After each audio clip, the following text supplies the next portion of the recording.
Hi everyone. सो ये last topic बचा हुआ अपने पास लेंथेनाइड्स का, उसको कंप्लीट करते हैं। ये ना काफी इंपॉर्टेंट है वैसे, और ना एप्लीकेशन पार्ट भी ज्यादा है इसका। इसको हम बोलते हैं shift reagent. Shift reagent. First question आता है कि शिफ्ट रिएजेंट होता क्या है। ठीक है, तो हमने अगर आपको थोड़ा सा याद हो, थोड़ा सा ध्यान हो, आपने जो एमएससी और बीएससी में करा है, जो हमारे पास एनएमआर होता है, ऑर्गेनिक वाला एनएमआर, जो एनएमआर स्पेक्ट्रोस्कोपी होती है, उसमें जो उसका स्पेक्ट्रा होता है, ठीक है, आपने देखा होगा ना, उसमें हल्का सा आइडिया देती हूँ आपको। मान लो कोई स्पेक्ट्रा देखा, ठीक है, यहाँ पे एक यहाँ पर आई हुई है, ट्रिपलेट यहाँ पर आया हुआ है, ठीक है, यहाँ पे डबलेट आया हुआ है, इस तरह से है। अब ना एक आपने इस तरह से देखा होगा, सेम जो है जिसको मालूम मैंने लिया हुआ है 400 मेगाहर्ट्ज पे, ठीक है, 400 मेगाहर्ट्ज पे लिया हुआ है इस तरह स्पेक्ट्रा को। अब अगर मैं करूँ 200 मेगाहर्ट्ज पे लूँ, जो इंस्ट्रूमेंट है उसका हमने ले लिया 200 मेगाहर्ट्ज का इंस्ट्रूमेंट है, इस बार कुछ ऐसा आएगा, कुछ इस तरह का मिलेगा हमें, ठीक है, यहाँ पे डबलेट कुछ इस तरह का है। अगर हम क्या करें 100 हर्ट्ज कर, 100 मेगाहर्ट्ज, तो क्या होगा, स्पेसिंग और कम हो जाएगी। ये बिल्कुल मैं ऐसे दिया, ऐसे ये कुछ समझ में नहीं आएगी, मतलब डबलेट है या नहीं है, कुछ इस तरह का हमें दिखेगा। तो हम क्या कर सकते हैं, जैसे जैसे मैग्नेटिक फील्ड बढ़ा रहे हैं, यहाँ पर मैग्नेटिक फील्ड बढ़ाने से क्या हो रहा है, जो अपने पास स्पेक्ट्रा है वो क्या हो रहा है, स्प्रेड आउट हो रहा है, वो क्या हो रहा है, स्प्रेड आउट हो रहा है।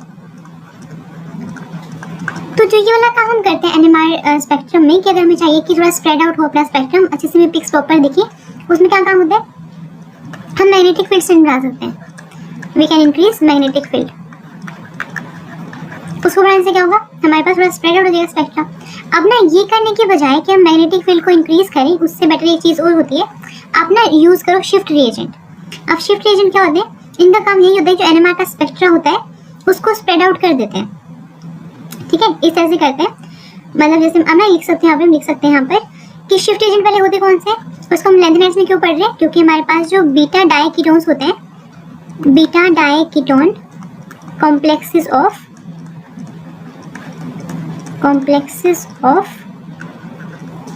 EU3+, यूरोपियन 3+ एंड PR3+, ये यूज होते हैं एज शिफ्ट रिएजेंट। एग्जाम्पल के लिए अब जो रिसेंटली जो यूज होते हैं, जो रिसेंटली हम यूज करते हैं लैब्स में, वो कौन से होते हैं, EUTPM एंड EUFOD3। ये हमारे पास दो शिफ्ट रिएजेंट जो यूज होते हैं लैब में, किसके लिए, एनएमआर स्पेक्ट्रम को स्प्रेड आउट करने के लिए। हम लिख सकते हैं shift reagents simplify the NMR spectrum, simplify the NMR spectrum by spreading out NMR absorption patterns without increasing magnetic field, जिसको हम B0 से रिप्रेजेंट करते हैं, ठीक है, मैग्नेटिक फील्ड को इंक्रीज करे बिना ही उसको स्प्रेड आउट कर देते हैं। और एक और चीज़, इनकी एक और प्रॉपर्टी होती है कि जो हमारे पास शिफ्ट रिएजेंट होते हैं वो ज़्यादा अच्छे से काम पे करते हैं लो टेम्परेचर पे। हम लिख सकते हैं more effective at low temperature, more effective at low temperature. Low temperature पे ज़्यादा अच्छा काम करते हैं शिफ्ट रिएजेंट, ठीक है। इंपॉर्टेंट इसमें क्या है, एग्जामिनेशन पॉइंट ऑफ व्यू से, किसके कॉम्प्लेक्सेस होता है, यूरोपियन 3+ और PR3+, इनके कॉम्प्लेक्सेस हमारे पास होते हैं, क्या बोलते हैं, शिफ्ट रिएजेंट बोलते हैं। काम क्या होता है, एनएमआर एब्जॉर्प्शन को, स्पेक्ट्रा को, मतलब पैटर्न को स्प्रेड आउट कर, ठीक है। अब हम स्टार्ट करते हैं अपना टॉपिक, जो बहुत छोटा सा टॉपिक है, एक्टिनाइड्स। इससे नंबर ऑफ क्वेश्चंस ज़्यादा नहीं आते, लेंथेनाइड्स से बहुत ज़्यादा क्वेश्चन, मतलब जो क्वेश्चन आपको देखने को मिलेंगे ना वो सारे उसके होते हैं लेंथेनाइड्स के। एक्टिनाइड्स से काफ़ी कम क्वेश्चन आते हैं। इसमें क्या होता है, एक्टिनाइड्स में हमारे पास है तो क्या है, तो इनर ट्रांजिशन एलिमेंट्स या फिर एफ ब्लॉक एलिमेंट्स में इसमें होता है ये कि 5f ऑर्बिटल इन्वॉल्व होती है। जो लास्ट इलेक्ट्रॉन किसमें जाएगा, last electron in 5f orbital, 5f orbital, ठीक है। और कोई ध्यान रखना है, अगर हम बात करते हैं एक्टिनाइड्स की, तो सिर्फ थोरियम और यूरेनियम जो होते हैं, thorium and uranium are naturally occurring,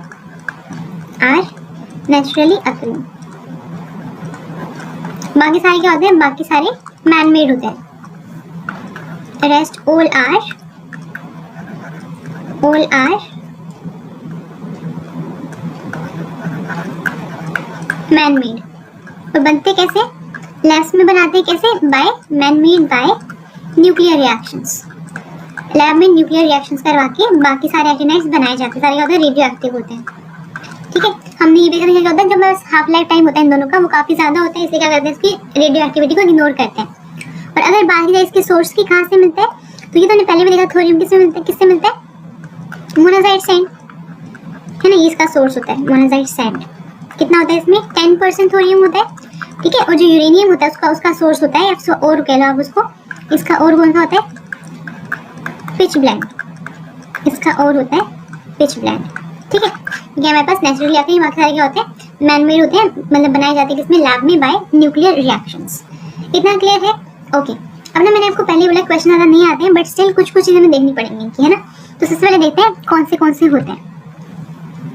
आप भी नोट डाउन कर सकते हो, अगर याद नहीं भी रहेगा तो भी चलेगा। ठीक है, क्वेश्चन ज़्यादा नहीं आते इससे। अगर आपको ये कॉन्फ़िगरेशन याद नहीं रहती तो भी सही होगी ना, आपको रेगुलर ट्रेंड फॉलो नहीं होता है। आप ये देख सकते हो कि पीयू के बाद, प्लूटोनियम के बाद जो है रेगुलर ट्रेंड स्टार्ट होता है, रेगुलर ट्रेंड आफ्टर पीयू। इसके बाद इस वाली कॉन्फ़िगरेशन के बाद रेगुलर ट्रेंड स्टार्ट होगा यहाँ पे इस तरह से करके। ऊपर वाली जो ये हमारे पास है इनमें रेगुलर ट्रेंड देखने को नहीं मिलता। इसी कॉन्फ़िगरेशन को आपको रट्टा ही मारना पड़ेगा, आप याद करना चाहते हो तो। रेगुलर ट्रेंड नहीं है। सबसे पहले क्या है, एक्टिनियम। ठीक है, कौन सा अपने पास, थोरियम, और ये प्रोटैक्टिनियम। अब ना इनका नाम कैसे याद रखोगे, मैं आपको ट्रिक बताती हूँ नाम याद करने की। उससे पहले पता इंपॉर्टेंट चीज़ क्या है, इनकी स्टेबल ऑक्सीडेशन स्टेट कौन सी होगी, इनकी स्टेबल ऑक्सीडेशन स्टेट कौन सी होगी आपको वो पता होना चाहिए। ठीक है, ऐसे कर सकते हैं हम, इनके नेम्स को सीक्वेंस में याद करने का वैसे आपको मैं बता दूंगी अभी। ठीक है, शॉर्ट ट्रिक हम देख लेंगे, लेकिन आपको ध्यान रखना है इनकी ऑक्सीडेशन स्टेट सबसे ज़्यादा स्टेबल वाली कौन सी होती है। तो ध्यान रखना, जो मेरे पास एक्टिनियम होता है उसकी कितनी है, जो रेड से लिखा ना, मैंने रेड कलर से जो लिखा हुआ है आपकी स्टेबल ऑक्सीडेशन स्टेट है। एक्टिनियम जो है +3 में ज़्यादा स्टेबल होता है। उसके बाद ये कौन सा अपने पास, जो थोरियम है वो 4 में, पीए किसमें होता है 5 में, यूरेनियम होता है 6 में। आप ध्यान रखोगे जो भी रेड से लिखा हुआ है वो इनकी क्या है, स्टेबल ऑक्सीडेशन स्टेट है। कैसे याद रखोगे इसको, पहली बात इनकी सीक्वेंस याद करनी पड़ेगी, ये वाली सीक्वेंस। ठीक है, आपकी लाइन से याद होनी चाहिए। उस वजह से करो, काउंटिंग चलाओ सिंपल, कौन सी, 3 4 5 6, 3 से लेकर 6 तक आ गए। अब वापस जाओ, 3 4 5 6 5 4 3। अब सारे होते हैं 3 में मोस्ट स्टेबल होता है, एक्सेप्ट दिस। जो हमारे पास नोबेलियम होता है, जो नोबेलियम होता है उसको स्पेसिफिकली मार्क करो, वो +2 में ज़्यादा स्टेबल होता है। नोबेलियम जो है most stable in +2 oxidation state, +2 oxidation state, ये स्पेसिफिकली आपको याद रखना है। ठीक है, याद रहेगा इतना। तो ना ऐसे क्वेश्चन कभी कभी आ जाता है कि हमारे ना स्पेसिफिक हो गया नोबेलियम की +2 में स्टेबल है। ठीक है, याद रखेंगे आप। उसके बाद जो यूरेनियम होता है उसकी कौन सी होती है स्टेट, +6। कैसे याद रखोगे, ऐसे याद रखो, स्टार्टिंग में क्या है, एक्टिनियम, एक सेकेंड, थोरियम, ऐसे है ना ये। तो 3 4 5 6 ऐसे करके वापस से कितना होगा 5, अब वापस से 4 3 ऐसे करके नीचे चलाना शुरू करना। पहले 3 से लेकर 6 तक आओ, वापस से रिवर्स ऑर्डर चलाओगे 5 4 ऐसे करके। ठीक है, अब क्या नेक्स्ट स्टेप कौन सा बचता है, नेक्स्ट स्टेप ये है कि हमें क्या करना पड़ेगा, इनको याद रखना पड़ेगा सीक्वेंस वाइज। इनकी सीक्वेंस क्या है वो याद रखनी पड़ेगी, है ना। तो सीक्वेंस देखते हैं, थोड़ा सा निमोनिक होता है इनको याद करने के लिए, वो देखते हैं फिर से। जैसे हमने लेंथेनाइट देखा था वैसे यहाँ पे भी होता है। तो सबसे पहले स्टार्ट करते हैं, देखो एक्टिनियम आप याद रखना स्टार्टिंग में होता है, क्योंकि हमारे पास एक्टिनाइट्स है। तो कहाँ से स्टार्टिंग हुई, एक्टिनियम से स्टार्टिंग हुई। ठीक है, उसके बाद ना आप लिख सकते हो यहाँ पर एक ना थोड़ा फनी सा होता है, हम लिखते हैं यहाँ पे थोड़े, जिसको TH लिखा जा सकता है ना, थोरियम, पहलवान, PA, उनसे यानी कि यू निपटेंगे। ठीक है, NP। ठीक है, कहाँ तक पहुँच गया, हमने स्टार्टिंग के 5 हमने याद कर ली। ठीक है, एक्टिनियम वैसे याद होगी, वैसे क्या करोगे, थोड़े पहलवान उनसे निपटेंगे, ये वाला करके ये हो गया अपना। ठीक है, नेक्स्ट देखते हैं बाकी कैसे याद करेंगे। नेक्स्ट क्या है, PU, जहाँ से रेगुलर ट्रेंड स्टार्ट होता है कॉन्फ़िगरेशन का। ठीक है, वहाँ लिख सकते हैं हम, इनके लिए होता है एक पुराने आम, पुराने मतलब PU। ठीक है, आम AM, कम CM बिकेंगे, नेक्स्ट नीचे की तरफ बिकेंगे, BK, ठीक है। तो गया ये वाले कॉन्सेप्ट हमने नेक्स्ट 4 याद कर लिए कैसे, पुराने आम कम बिकेंगे, PU AM CM और BK, ठीक है। इतना क्लियर हुआ, यहाँ तक पहुँच गए। अपना नीचे वाले और बचे हैं, वैसे उनकी जरूरत नहीं है बट स्टिल अगर हम लिखने याद करें तो पूरा याद कर लेते हैं, ठीक है। अभी लिखते हैं बाकी नीचे वाले।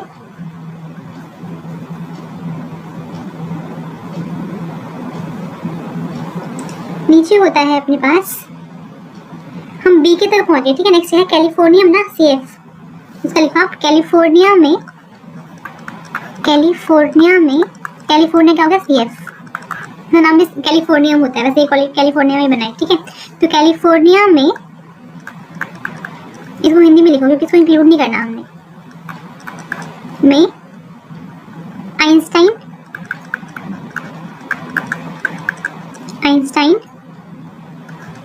ES and Einstein and Fermi FM made MD Nobel laws, LAWS, ध्यान से इसको LR है ये, ठीक है, LR है, ओके। और लास्ट में होता है अपने पास रदरफोर्डियम RF, ठीक है। वैसे याद सकते हो कैलिफोर्निया में Einstein and Fermi made Nobel laws, ठीक है। इसे हम याद कर लेंगे। इसको इंपॉर्टेंट क्या है यहाँ पर, अगर एग्जैक्ट कॉन्फ़िगरेशन नहीं भी पता तो ये ध्यान रखना इनकी स्टेबल ऑक्सीडेशन स्टेट आपको पता होनी चाहिए। 3 4 5 6 5 4 3 3 करके लास्ट में जो नोबेलियम हमारे पास होता है नोबेलियम, वो +2 में ज़्यादा स्टेबल होता है, ठीक है। इतना काफ़ी है। अब उसके बाद देखते थोड़ी सी केमिकल प्रॉपर्टीज, ठीक है। केमिकल प्रॉपर्टीज स्टार्ट करते हैं। देखो अगर हम बात करते हैं जो मेटल हमारे पास होते हैं +5 ऑक्सीडेशन स्टेट में, वो ना +5 ऑक्सीडेशन स्टेट में सॉल्यूशन में एग्जिस्ट नहीं करते। M+5 डू नॉट, ऊपर लिखो केमिकल प्रॉपर्टीज, ठीक है, do not exist in solution, do not exist in solution. तो फिर क्या होगा, कौन सी फॉर्म में एग्जिस्ट करते हैं सॉल्यूशन में, सॉल्यूशन में एग्जिस्ट करते हैं ये MO2+ है, तो अभी भी +5 ऑक्सीडेशन स्टेट के साथ लगा O2 लगा हुआ है, ठीक है। MO2+ की फॉर्म में एग्जिस्ट करते हैं, लेकिन ये भी क्या है हमारे पास, अगर यहाँ पे pH हुआ इन बिटवीन 2 to 4, अगर pH हुआ इन बिटवीन 2 to 4, इसका मतलब क्या हुआ, pH कितना है 2 to 4, मतलब एसिडिक मीडियम होगा, ठीक है। यहाँ पे H+ अवेलेबल अगर है तो होगा यहाँ पे डिसप्रपोर्शनेशन रिएक्शन, डिसप्रपोर्शनेशन रिएक्शन। ये कौन सी रिएक्शन होती है, जिसमें हमारे पास रिडक्शन और ऑक्सीडेशन सेम ही मेटल का होता है ना। अभी किसमें ये +5 ऑक्सीडेशन स्टेट में x - 4 = +1, x = +5। अभी क्या है +5 ऑक्सीडेशन स्टेट में है तो ये +4 में चेंज होगा और फिर +6 में भी चेंज होगा, ठीक है। तो रिएक्शन होने के बाद हम लिख सकते हैं यहाँ पे M+4 + MO2 कितना हो गया, x - 4 = +2, x = +6 है ना, प्लस वाटर, इसको स्टेबलाइज कर लो, मतलब बैलेंस कर लो, ये 2 यहाँ पे कितना देगा 4, ठीक है। आपका उस जगह अपना क्वेश्चन ये कि हम किसकी बात करते हैं, बात करते हैं यूरेनियम की। जो यूरेनियम अपने पास होता है, अगर इससे क्वेश्चन आए तो यूरेनियम से ही आएगा, क्योंकि यूरेनियम क्या है काफ़ी थोड़ा पॉपुलर टाइप है एग्जामिनेशन पॉइंट ऑफ व्यू से, ठीक है। तो ना इसे लिख सकते हैं यूरेनियम के लिए, हम लिख सकते हैं, हम बैलेंस अभी भी नहीं हुआ ये तो यहाँ पे ना ये लगा दो। यूरेनियम के लिए वी कैन राइट 2 UO2+, पहले वाला से भी 4H+, pH कितना है 2 to 4, ठीक है। किसमें चेंज होगा, यूरेनियम 4+, यूरेनियम O2 2+ +2 वाटर, ये रिएक्शन होती है, मतलब क्या होगा डिसप्रपोर्शनेशन रिएक्शन। अगर आपको ये दिया हुआ आयन और पूछा गया कि एसिडिक मीडियम में तो रिएक्शन क्या होगी, ना +4 और +6 बनेंगे। अच्छा एक और चीज़ हमने देखा था कि जो यूरेनियम जो है वो +6 ऑक्सीडेशन स्टेट में ज़्यादा मतलब होता है, +6 में ज़्यादा स्टेबल होता है, लेकिन इसके लिए ना यूरेनियम के लिए +4 एंड +6 आर कॉमन, ये दोनों ऑक्सीडेशन स्टेट हैं कॉमन, आपको इसमें देखने को मिलता है ये, ठीक है। इतना हुआ। अपना आगे देखते हैं कि अगर हम बात करें +5 आयन की, यानी यहाँ पर तो ये किस फॉर्म में एग्जिस्ट करता है, +5 ions are found in the form of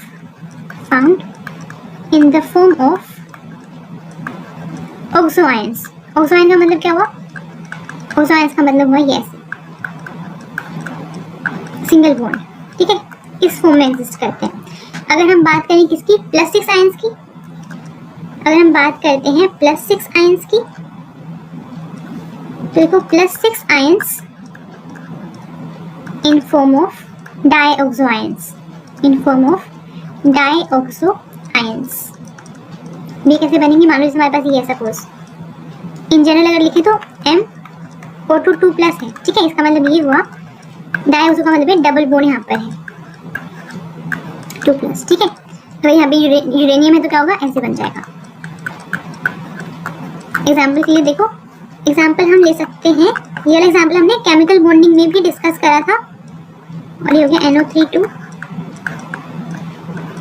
H2O2। ये जो कंपाउंड है ये कैसे दिखेगा स्ट्रक्चर बना, उस मॉलिक्यूल का स्ट्रक्चर यहाँ पे हम ऐसे लिखते हैं, यूरेनियम यहाँ पर है। हमने ना वहाँ पे एक चीज लिखी थी कि अगर हमारे पास होता है coordination number 8, coordination number 8 in case of lanthanides and specifically uranium, तो कौन से होते हैं ज्योमेट्री, फिर हमारे पास होते हैं hexagonal bipyramidal, hexagonal bipyramidal, hexagonal bipyramidal, ठीक है। कैसे बनेगा वो देखते हैं।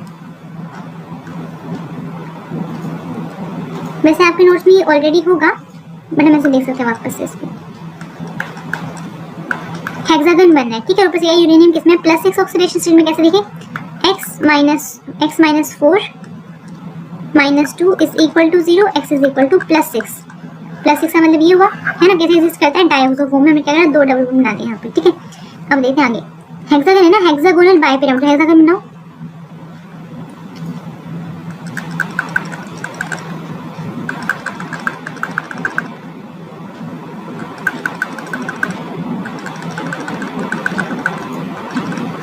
हमने बनाया हेक्सागन, हम लगा दो बाकी सारे लिगेंड्स, ऑक्सीजन ही है, ठीक है, सारे ऑक्सीजन है, ये हमने बना दिया यहाँ पर।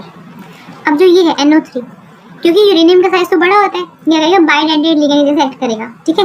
उसको मैं लगा सकते हैं N और ये, ठीक है, यहाँ पे भी N और ये ऑक्सीजन, ठीक है। अभी चार्ज नहीं दिखाया, सिर्फ ये बना रहे हैं।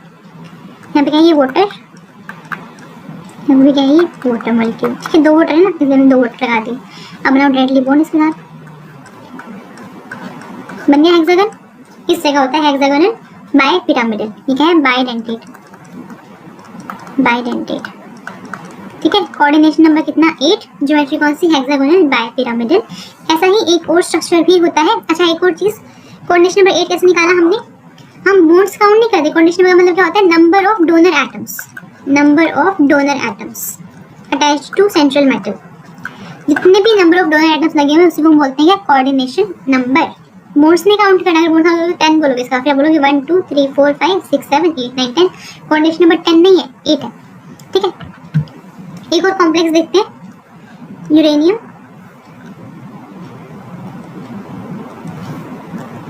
सिमिलर है ये भी, O2 CH3 COO3। आपको बताना है कोऑर्डिनेशन नंबर कितना होगा, क्या लगाया हुआ, सोडियम। इसका मतलब क्या हुआ, ये प्लस होगा, ये माइनस होगा, है ना। सो x - 4 - 3 is equal to -1, x is equal to -1 + 7, x is equal to +6। फिर से +6 ऑक्सीडेशन स्टेट में है, कैसे बनेगा ये भी सेम बनेगा। कोऑर्डिनेशन में कितना होगा, 8। कैसे आएगी, ये जो हमारे पास ये है एसिटेट वाला, ये ऐसे है एक्चुअली, CH3 ऐसे, हमारे पास इसको मैसेज लिख सकते हैं फर्दर चेंज करके, तो ऐसे बन जाएगा रेजोनेंस दिखा के, है ना। तो हमारे पास ये भी क्या है, बाइडेंटेड लिगेंड, बाइडेंटेड लिगेंड इस वाले केस में, क्योंकि साइज बड़ा हो गया सेंट्रल एटम का, तो क्या होगा ये, अगर बाइडेंटेड मतलब क्या होगा, 6 एटम्स होंगे डोनर एटम, यहाँ पे 2 यहाँ से 1 में आ रहे 2 3 में कितने आएंगे 6, और ऊपर से यहाँ से आएगा +6 है ना ये, तो ऐसे बनेगा। सेम हेक्सागोनल बायपिरामिडल ही बनेगा, ठीक है। इस तरह से हम बनाते हैं, ओके। अब ना इनके हैलाइड्स की बात करते हैं। यूरेनियम के जो हैलाइड्स होते हैं, जो UF6 होता है एंड UL6 जो होता है, UCl6, ठीक है, ये दोनों क्या होते हैं, ऑक्टाहेड्रल होते हैं, दिस टू आर ऑक्टाहेड्रल। और जो हमारे पास बाकी के हैलाइड्स होते हैं, all other halides are polymeric in nature, polymeric होते हैं। इसका मतलब क्या हुआ, high oxidation state, therefore sorry high coordination number, high coordination number. ये ऑक्टाहेड्रल होती है, पॉलीमरिक होते हैं, क्या होगा high coordination number, high coordination number. ठीक है, इतना हमें मेन पॉइंट्स हमने देख लिए। उसके बाद देखते हैं क्या इंपॉर्टेंट वाला पार्ट इसका। एक्टिनाइड्स में सबसे इंपॉर्टेंट कौन सा है? Colour and spectra, colour and spectra. सबसे इंपॉर्टेंट पॉइंट ये है, इसमें हमारे पास क्या होता है, जो हमारे पास जो लाइटर है ना, स्पेसिफिकली लिखना, लाइटर एक्टिनाइड्स जो होते हैं, मतलब लेफ्ट साइड पे जो प्रेजेंट होंगे, मास कम होगा। लाइटर एक्टिनाइड्स का जो कलर होता है, किसकी वजह से आता है? कलर आता है हमारे पास चार्ज ट्रांसफर की वजह से। लाइटर एक्टिनाइड्स में चार्ज ट्रांसफर होता है, तो कलर का रीजन क्या है? Charge transfer. ठीक है, and charge transfer and F2D transitions, F2D transitions. ठीक है, जबकि हमारे पास उसमें क्या होता है, लैंथेनाइड्स में F2F ट्रांजिशन होती है ना। ये तो हमने ये देख लिया। एग्जांपल लिखो, सपोज ये है UO2 2+, यूरेनियम किस में है? +6 में, यूरेनियम इज इन +6। ठीक है, क्या होगा? हाई ऑक्सीडेशन स्टेट क्या होगा इसमें? Ligand to metal charge transfer, +6 oxygen मिल रहा है इसको, तो ligand to metal charge transfer की वजह से कैसा होता है? येलो कलर का होता है, येलो कलर का होता है। Uranium is in +6 oxidation state होगा लिगेंड से, इसके बाद चले जाएंगे हाई ऑक्सीडेशन स्टेट है तो येलो कलर का होता है। ठीक है, ऐसे ही हमारे पास ना यूरेनियम 3+ होता है, यूरेनियम 3+। यूरेनियम तो क्या है? लाइटर एक्टिनाइड है ना, हमारे लेफ्ट साइड पर आता है ये। तो इसमें क्या होता है हमारे पास? इसकी कॉन्फ़िगरेशन क्या होगी? F3D0। इसमें क्या होता है? F2D transition. इसका मतलब ये हुआ F2 हो गया, D में 1 हो गया। ठीक है, ये FD ट्रांजिशन हमारे पास स्पिन अलाउड भी है और लेपोर्टे अलाउड भी है। इसकी वजह से क्या होता है? ऑरेंज कलर का होता है, spin and Laporte allowed, therefore orange colour, क्या दिखता है? ऑरेंज कलर का दिखता है। ठीक है, अच्छा अब ना एक इंपॉर्टेंट चीज़ है, हमने कहा भी लाइटर एक्टिनाइड्स जो होते हैं वो चार्ज ट्रांसफर और FD ट्रांजिशन दिखाते हैं, लेकिन जो हमारे पास होंगे हैवियर मेंबर्स, मतलब हैवियर एक्टिनाइड्स, जो हैवियर एक्टिनाइड्स होंगे, मतलब पीरियोडिक टेबल में राइट साइड पे जो प्रेजेंट होंगे, वो करते हैं, वो दिखाते हैं F2F ट्रांजिशन। और हमने देखा था कि जो अपने पास लैंथेनाइड्स होते हैं वो भी F2F दिखाते हैं। इसीलिए हम लिख सकते हैं यहाँ पे एक important conclusion, spectra of, conclusion यहाँ पे लिखना है लेफ्ट लाइन में, spectra of heavier actinides is similar to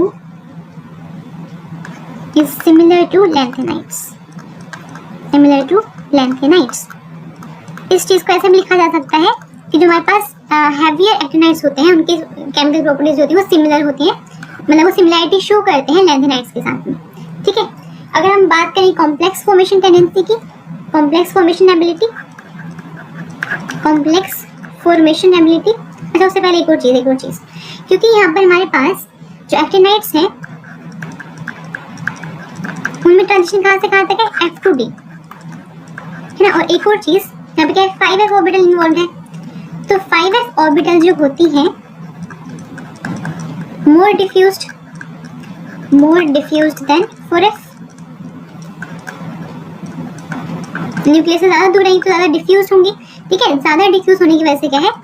interacts with ligands,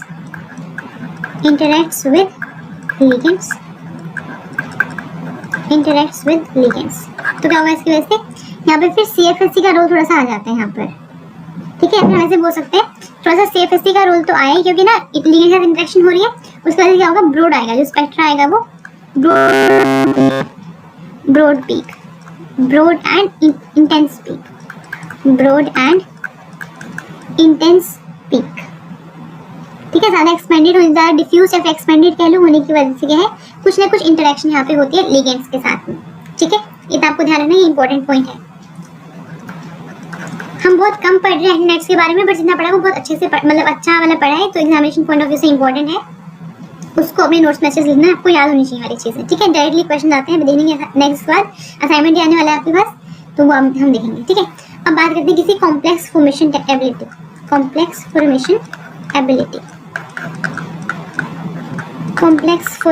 ability, क्योंकि जो 5f होती है क्या है? वो ज़्यादा एक्सपेंडेड, मोर डिफ्यूज या फिर मोर एक्सपेंडेड, ज़्यादा एक्सपेंडेड होने की वजह से